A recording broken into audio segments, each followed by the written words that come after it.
Hi friends, welcome back to my channel Malabar classic kitchen. ഇന്ന് ഞാൻ വന്നിട്ടുള്ളത് വെറും 4 ഇൻഗ്രീഡിയൻസ് ഉപയോഗിച്ച് ഈസി ആയിട്ട് ഉണ്ടാക്കാൻ പറ്റുന്ന ഒരു പുഡിംഗ് ആയ കാരമൽ ബനാന പുഡിങ്ങിൻ്റെ റെസിപ്പിയുമായിട്ടാണ്. ഇത് വളരെ സോഫ്റ്റ് ആണ്, അതുപോലെ കഴിക്കാനും നല്ല ടേസ്റ്റാണ്. എന്നാൽ പിന്നെ ഇതിന് വേണ്ട ഇൻഗ്രീഡിയൻസ് എന്തൊക്കെയാണെന്ന് നോക്കാം.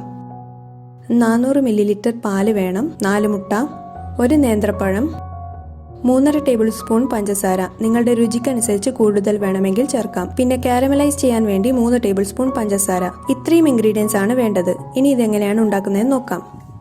ആദ്യം ഒരു പാന് സ്റ്റൗവിലേക്ക് വെക്കുക. ഇതിലേക്ക് പഞ്ചസാര ആഡ് ചെയ്യുക.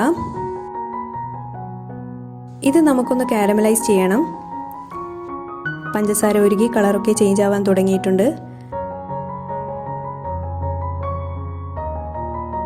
പഞ്ചസാര കാരമലൈസ് ആയിട്ടുണ്ട്. ഇനി നമ്മൾ ഏത് പാത്രത്തിലാണോ പുഡിംഗ് ഉണ്ടാക്കാൻ ഉദ്ദേശിക്കുന്നത് അതിലേക്ക് കാരമൽ ചേർത്ത് ബേസ് മൊത്തം സ്പ്രെഡ് ചെയ്ത് കൊടുക്കുക.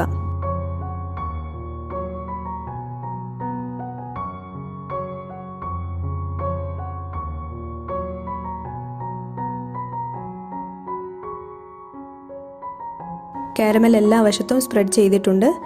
ഇനി പുഡിങ്ങിന് വേണ്ട ബാറ്റർ തയ്യാറാക്കാം. ഒരു മിക്സി ജാറിലോട്ട് പാല് ചേർക്കുക.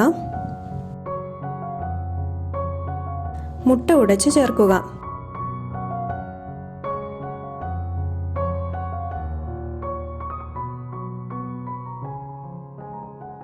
പഞ്ചസാര ചേർക്കുക.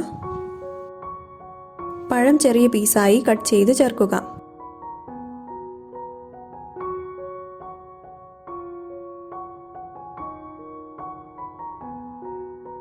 ഇനി ഇത് നമുക്ക് നല്ല സ്മൂത്തായി അടിച്ചെടുക്കാം. പുഡിംഗ് ബാറ്റർ റെഡി ആയിട്ടുണ്ട്. ഇതുപോലെ നല്ല സ്മൂത്ത് ആയിട്ട് അരക്കണം. ഈ ബാറ്റർ നമ്മൾ നേരത്തെ സെറ്റ് ചെയ്ത കാരമലിൻ്റെ മുകളിലേക്ക് ഒഴിച്ചു കൊടുക്കുക. ഇത് നമുക്കൊരു സ്റ്റീമറിൽ വെച്ച് സ്റ്റൗ ഹൈ ഫ്ലെയിമിലാക്കി ഒരു 40 മിനിറ്റ് അടച്ചു വെച്ച് വേവിച്ചെടുക്കാം.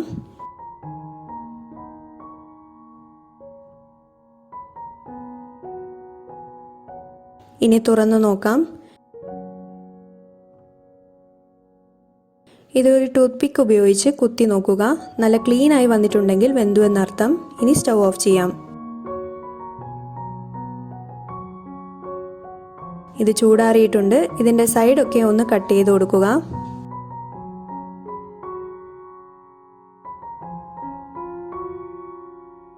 ഇനി ഇത് സെർവ് ചെയ്യേണ്ട പ്ലേറ്റിലോട്ട് ഫ്ലിപ്പ് ചെയ്യാം.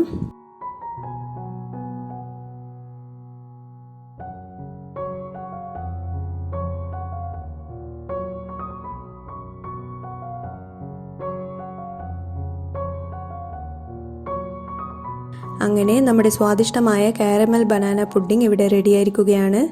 സ്റ്റീം ചെയ്യാനുള്ള സമയം ഒഴിച്ച് വളരെ ഈസി ആയിട്ട് തന്നെ തയ്യാറാക്കാൻ പറ്റുന്ന പുഡിംഗ് ആണിത്. ഇത് നിങ്ങൾ ഇങ്ങനെ തന്നെ കഴിക്കാനാണ് ഇഷ്ടമെങ്കിൽ ഇങ്ങനെയും കഴിക്കാം, ഇല്ലെങ്കിൽ ഫ്രിഡ്ജിൽ വെച്ച് തണുപ്പിച്ചും കഴിക്കാം.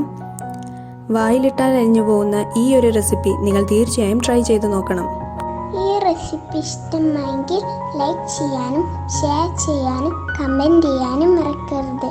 സബ്സ്ക്രൈബ് ചെയ്യാത്തുണ്ടെങ്കിൽ ഒന്ന് സബ്സ്ക്രൈബ് ബട്ടൺ ക്ലിക്ക് ചെയ്ത് തൊട്ടടുത്തുള്ള ബെല്ലേക്ക് ക്ലിക്ക് ചെയ്ത് ഓൾന്ന് ക്ലിക്ക് ചെയ്താൽ ഞാൻ അപ്ലോഡ് ചെയ്യുന്ന പുതിയ വീഡിയോസ് നിങ്ങൾക്ക് നോട്ടിഫിക്കേഷൻ ലഭിക്കുന്നതാണ്. പുതിയ റെസിപ്പിയുമായി നമുക്ക് വീണ്ടും കണ്ടുമുട്ടാം. Bye bye.